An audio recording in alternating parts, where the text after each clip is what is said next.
আমরা এখন দেখব ভগ্নাংশের গুণনীয়ক এবং গুণিতক কিভাবে করতে হয়। আমরা আগে দেখেছি গুণনীয়ক আর গুণিতক কাকে বলে। গুণিত 30, মনে করেন আমাদের 30 একটা পূর্ণ সংখ্যা, একে যদি 4 দিয়ে ভাগ করা, 4 দিয়ে না 10 দিয়ে ভাগ যায়, তার 3 বার নিঃশেষে বিভাজ্য, তার মানে 10 হচ্ছে গুণনীয়ক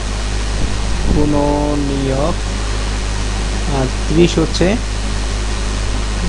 গুণিতক। ঠিক একইভাবে আমরা ভগ্নাংশকেও দেখব, যে আমরা ধরা এখানে দেওয়া আছে 5-এর 2, 21-এর 4, 57-এর 2, 33-এর 4, এর প্রত্যেকটি কি এত ভগ্নাংশের গুণনীয়ক হবে। গুণনীয়ক মানে এগুলো দিয়ে এগুলো বিভাজ্য হবে কিনা সেটা আমাদের বের করতে হবে, প্রত্যেকটা দিয়ে এটাকে ভাগ করা যায় কিনা। নিঃশেষে ভাগ হলে ভাগফল অবশ্যই পূর্ণ সংখ্যা হবে।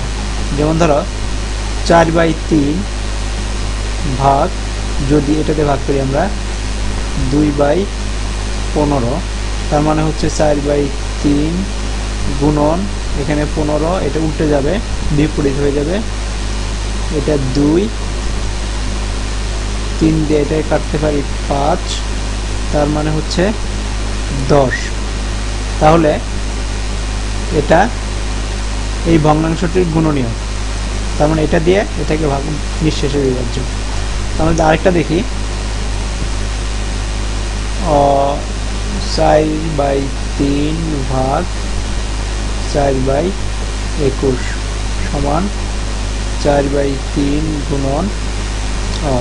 গুণন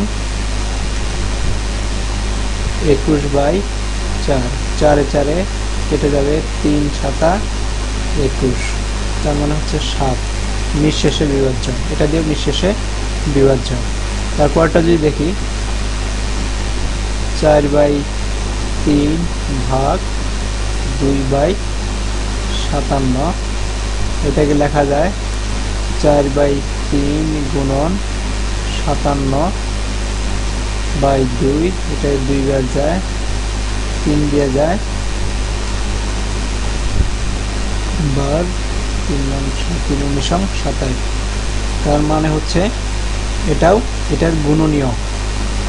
লাস্টেরটা দেখি এখন আমরা 4/3 ভাগ 4/33 সমান বিপরীত 3 গুণন 33, 4, 3, 11, 33, 11, নিঃশেষে বিভাজ্য, তার মানে এর প্রত্যেকটা দিয়েই এটাকে ভাগ করা যায়, নিঃশেষে বিভাজ্য, তার মানে এরা প্রত্যেকেই এটার গুণনীয়ক। ঠিক একইভাবে আমাদের উল্টা যদি বলা হয় যে এটা কি এই সংখ্যাগুলোর গুণিতক কিনা, তখন আমাদের এটাকে এগুলো দিয়ে ভাগ করে দেখলেই গুণিতক পাওয়া যাবে। তার মানে হচ্ছে আমরা এখন বলতে পারি, আমরা যদি দেখি লঘিষ্ঠ আকারে ভগ্নাংশের কোনো গুণনীয়ক ভগ্নাংশ, প্রদত্ত ভগ্নাংশের লবের কোনো গুণনীয়ক, প্রদত্ত ভগ্নাংশের হরের কোনো গুণিতক। তার মানে এটা যদি তোমরা দেখো, এখানে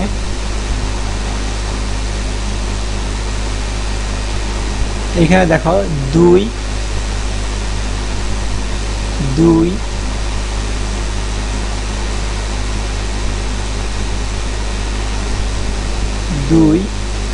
4, 2, 4, এরা প্রত্যেকেই কিন্তু এটার গুণনীয়ক, লবের গুণনীয়ক। তার মানে এর প্রত্যেকে যদি এদের যে সংখ্যাটা উপরে লব যদি এটার লবের গুণনীয়ক হয়, আর নিচের হরগুলো যদি এটার গুণিতক হয়, দেখো 3, নিচের হর 3 আছে, 3টা কিন্তু 15-র গুণনীয়ক, অর্থাৎ 15-কে 3 দ্বারা নিঃশেষে বিভাজ্য, 21-কেও 3 দ্বারা নিঃশেষে বিভাজ্য, 57-কে 3 দ্বারা নিঃশেষে বিভাজ্য, 33-কে 3 দ্বারা নিঃশেষে বিভাজ্য। তার মানে যেটা দিয়ে এই সংখ্যাটাকে বোঝানো হয়, ভাগ করা হবে, সেই সংখ্যার লব যদি এটার লবের গুণনীয়ক হয় এবং এইটার হর যদি এটার হরের গুণিতক হয়, তাহলে এটা অবশ্যই নিঃশেষে বিভাজ্য। তাহলে ফর্মুলাটা আমরা দেখি, গরিষ্ঠ আকারের কোনো গুণনীয়ক ভগ্নাংশ, প্রত্যেক ভগ্নাংশে প্রদত্ত ভগ্নাংশের লবের কোনো গুণনীয়ক প্রদত্ত ভগ্নাংশ হরের কোনো গুণিতক, বা অন্যভাবে বললে প্রদত্ত ভগ্নাংশ লবের একটি সাধারণ গুণনীয়ক, প্রদত্ত ভগ্নাংশগুলোর হরের একটি সাধারণ গুণিতক। তাহলে গুণনীয়ক গুণিতক আমরা পেয়ে গেলাম।